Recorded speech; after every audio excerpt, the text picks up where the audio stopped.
I don't think it was the immigrants. It was, I guess it was Americans, but I think that they learned about it from Europe. And then what happened and what changed it and made this such a popular area because prior to the 1920s, it was all farmland basically out here. Was the subway, was the elevated subway line, which actually started and came out into Sunnyside, and then they expanded it down Roosevelt Avenue. But once that was put in, then it made this area accessible to Midtown Manhattan, because Midtown Manhattan is maybe 15, 20 minutes away by subway. And that's what really changed this neighborhood, made it popular, had people buy into the co-op concept. And then over the years, it became more and more valuable, more and more development went on, and Jackson Heights is what it is today.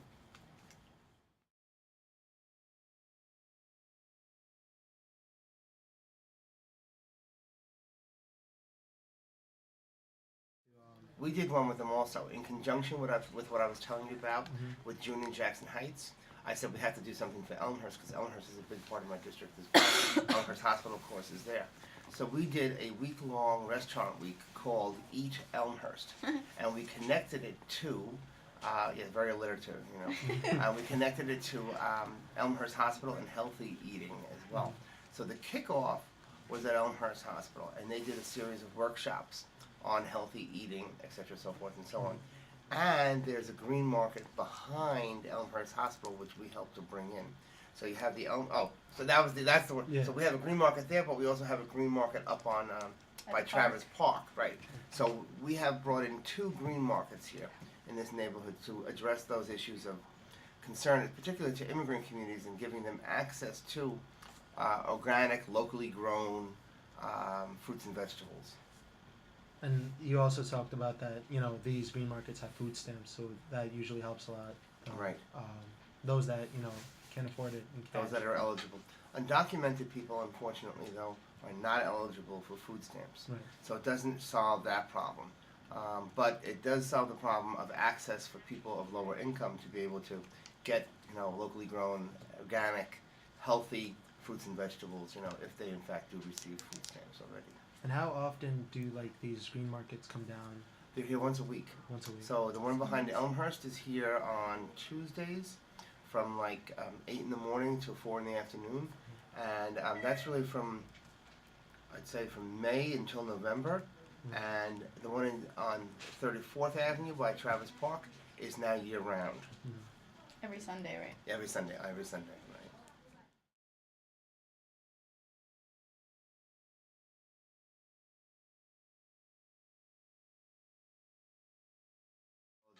Undocumented people, unfortunately, though, are not eligible for food stamps. Right. So it doesn't solve that problem. But it does solve the problem of access for people of lower income to be able to get, locally grown, organic, healthy fruits and vegetables, if they in fact do receive food stamps already. And how often do these green markets come down? They're here once a week. Once a week. So the one behind Elmhurst is here on Tuesdays from 8 in the morning till 4 in the afternoon. And that's really from, I'd say, from May until November. And the one on 34th Avenue by Travis Park is now year round. Every Sunday, right? Every Sunday, right.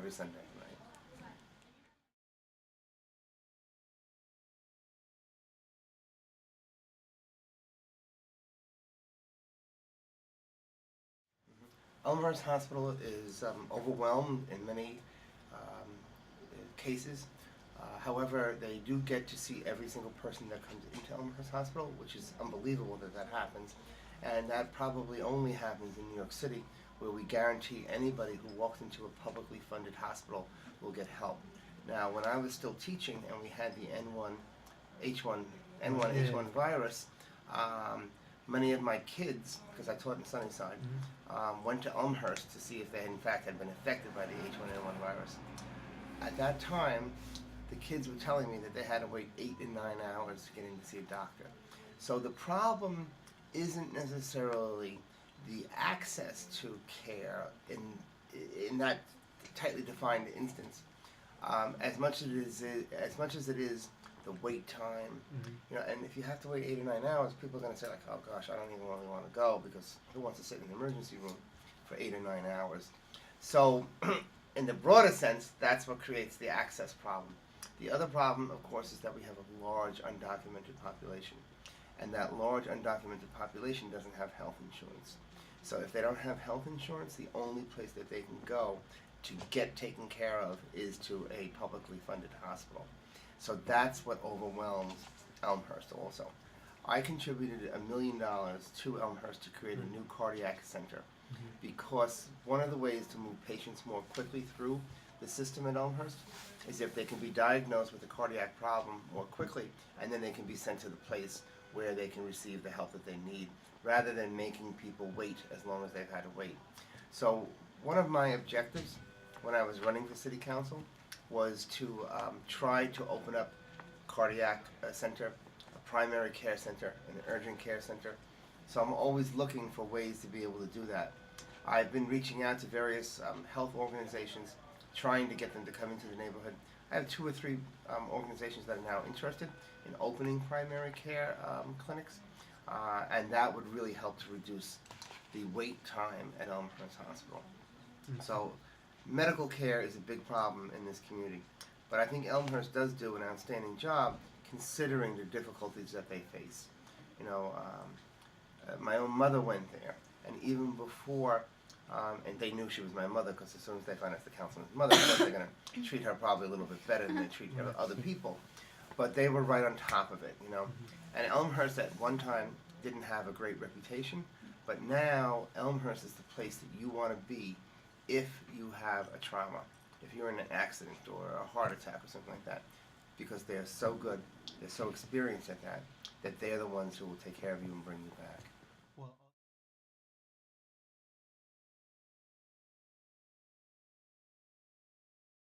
That mostly undocumented people have no access to a doctor, because if I got sick, I don't go to the hospital. I go to my doctor first, and the doctor says, well, this is the medicine, try this, and then you get a prescription, and you take that, and then usually you're okay. I don't have to go to the hospital. But for undocumented people, they don't have access to a doctor. They either, one, can't afford it, or two, because of their status, they can't risk anything, or they just don't have access to doctors. So they use Elmhurst as a doctor, and that's what's creating a lot of the problems there.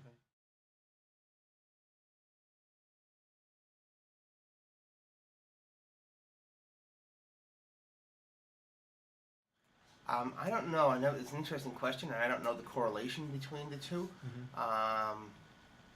One part of healthcare, though, is access to contraceptives. Right. And if you're poor and you don't have access to contraceptives, then the only alternative, if you get an unwanted pregnancy, is to have an abortion. So I'm a big proponent of making contraceptives available. We've seen this battle on the national level with the Obama administration, where they've tried to restrict access to contraception.